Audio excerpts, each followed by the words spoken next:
Nama saya Rahmatun Nazila, saya mahasiswi UIN Syarif Hidayatullah Jakarta, Prodi Ilmu Al-Quran dan Tafsir, Fakultas Usuluddin. Nama saya Safira Adila, dari UIN Syarif Hidayatullah Jakarta, Fakultas Ilmu Tarbiyah dan Keguruan, jurusan Pendidikan Bahasa Arab. Nama saya Zahra Lita Kusuma Wardani dari UIN Syarif Hidayatullah Jakarta, Fakultas Usuluddin, jurusan Ilmu Al-Quran dan Tafsir. Oke, KKN ini memberikan kesempatan yang luas kepada para mahasiswa untuk mengembangkan wawasan serta juga interaksi sosial khususnya di sekolah. Maka KKN Internasional di Riyadh mengusung tema yakni mendukung peran pendidikan dalam upaya penguatan kebudayaan dan pengetahuan Nusantara di ranah Saudi.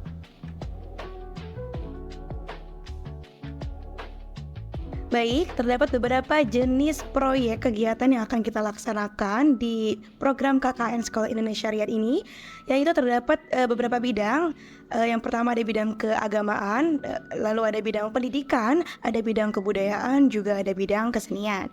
Dari bidang keagamaan, kami membawakan program tahsin Al-Quran, lalu dalam bidang pendidikan kami membawakan kegiatan belajar mengajar, lalu ekskul, yaitu terdiri dari tari, nyanyi, puisi, dan juga hadroh.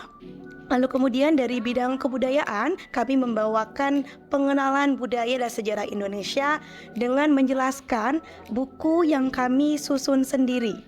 Lalu kemudian dari bidang kesenian, kami membawakan program pentas seni yang mana nanti akan kami adakan di akhir kegiatan program kami.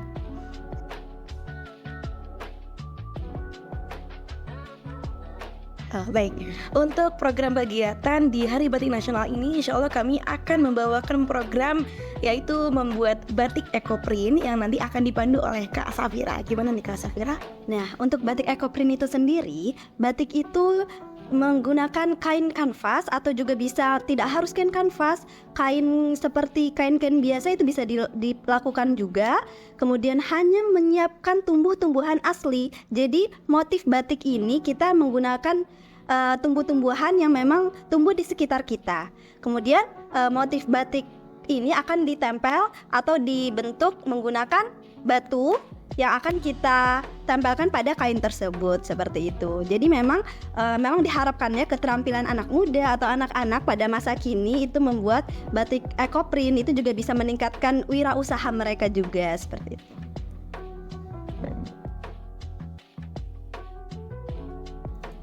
Manfaat bagi saya sendiri yaitu dimana dapat menambah wawasan bagi saya sendiri, terutama di lingkungan belajar, kemudian lingkungan cuaca dan lain sebagainya, di mana saya terbiasa di Indonesia itu lingkungannya di Bandung yaitu dibilang dingin.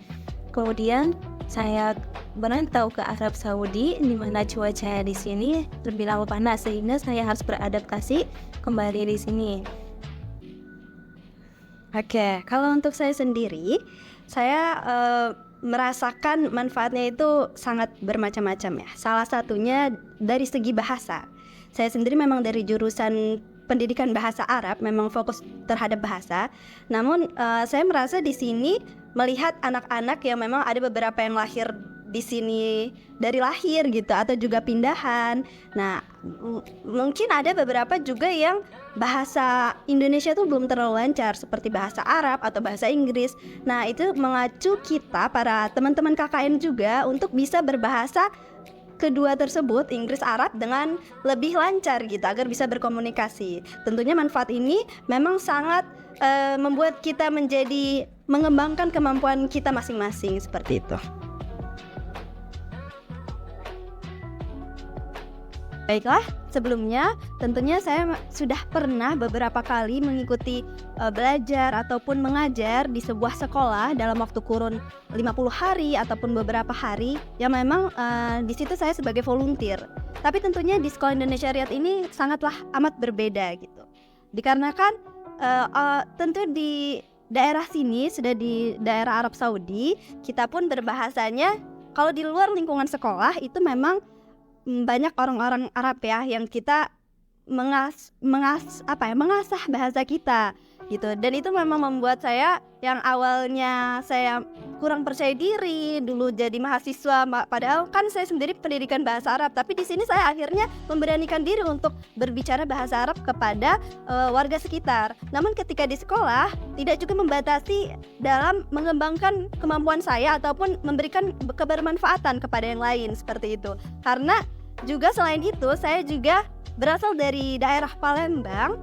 Saya mengenalkan kebudayaan dengan kebudayaan kuliner, saya mengenalkan makanan khas dari Palembang. Itu membuat saya semakin bangga dengan daerah saya. Saya membuat empek-empek seperti itu.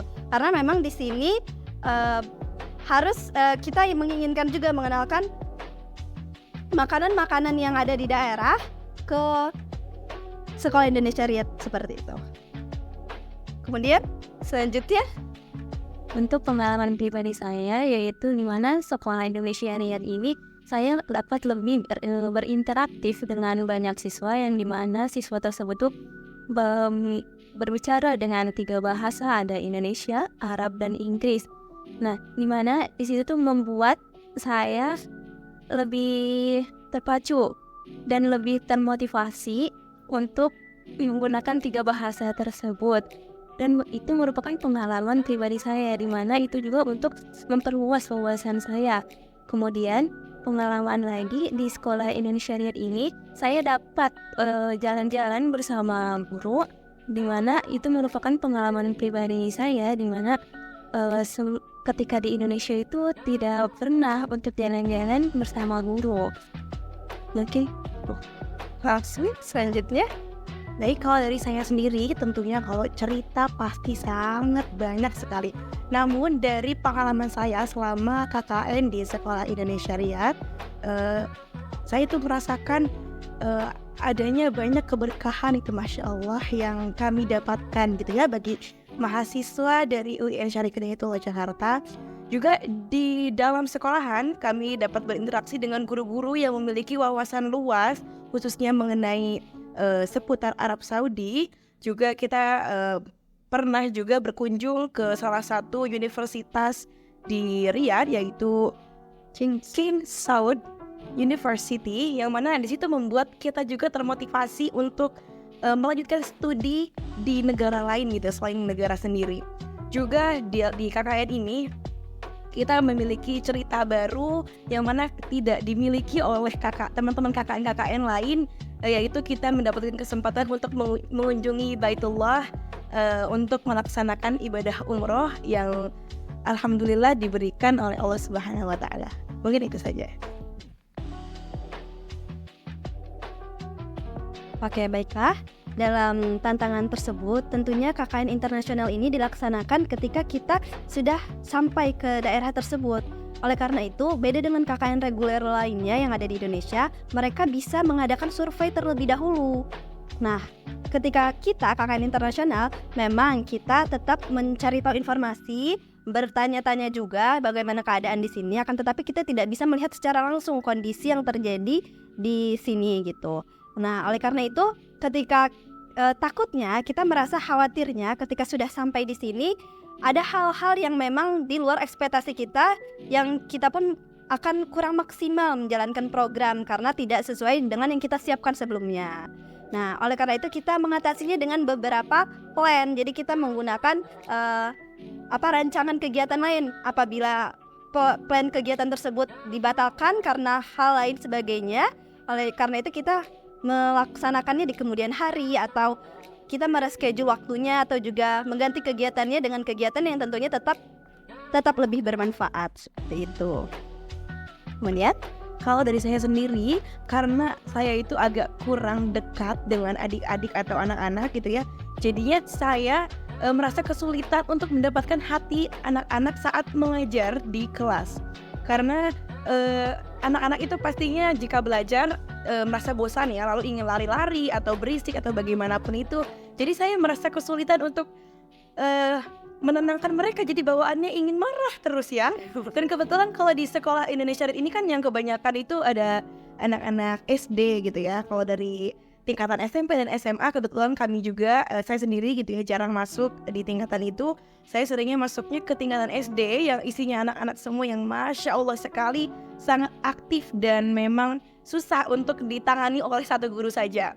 Tapi untuk mengatasinya saya membawa beberapa ice breaking mungkin ya, atau sedikit hadiah untuk adik-adik untuk memancing mereka agar mereka itu mau nurut dan tertib gitu saat di kelas. Dan alhamdulillah upaya yang saya lakukan itu berjalan ya, walaupun tidak merata semuanya itu langsung nurut gitu, tapi alhamdulillah upaya yang saya pribadi lakukan itu berhasil untuk memikat hati adik-adik di sini.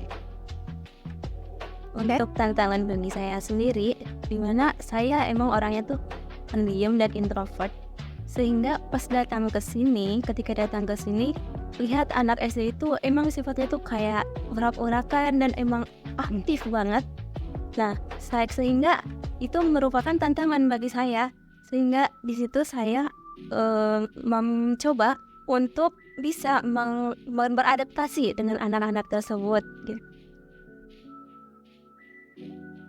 Oke, untuk mahasiswa yang akan selanjutnya gitu, akan KKN selanjutnya, kami berharap dapat tentunya akan menyiapkan lebih semaksimal mungkin dan juga dapat berani beraspirasi, meningkatkan kreativitas dan juga membangun inovasi yang lebih matang di kemudian hari. Pesan untuk generasi selanjutnya dari saya tetap untuk mengasah skill agar dapat dikembangkan di ranah Saudi ini, dan juga harus banyak berlatih lagi ya. Oke.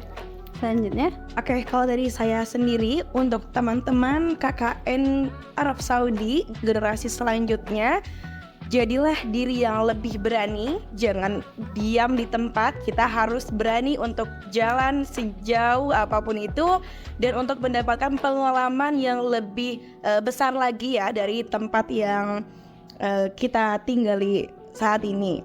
Dan juga jangan lupa untuk mempersiapkan modal-modal yang diperlukan untuk berangkat ke KKN di Arab Saudi ini, terutama dari kesehatan, juga pemikiran, dan yang tentunya modal gitu ya untuk bisa sampai KKN di Arab Saudi ini. Tetap semangat untuk adik-adik atau teman-teman KKN generasi selanjutnya. Oke, dan satu lagi yang terakhir, kami mengharapkan agar program-program selanjutnya akan jauh lebih baik lagi dari tahun ini. Oke. Panas, kenyang, alhamdulillah. Mau kesini lagi. keren mantul, Allahu Akbar.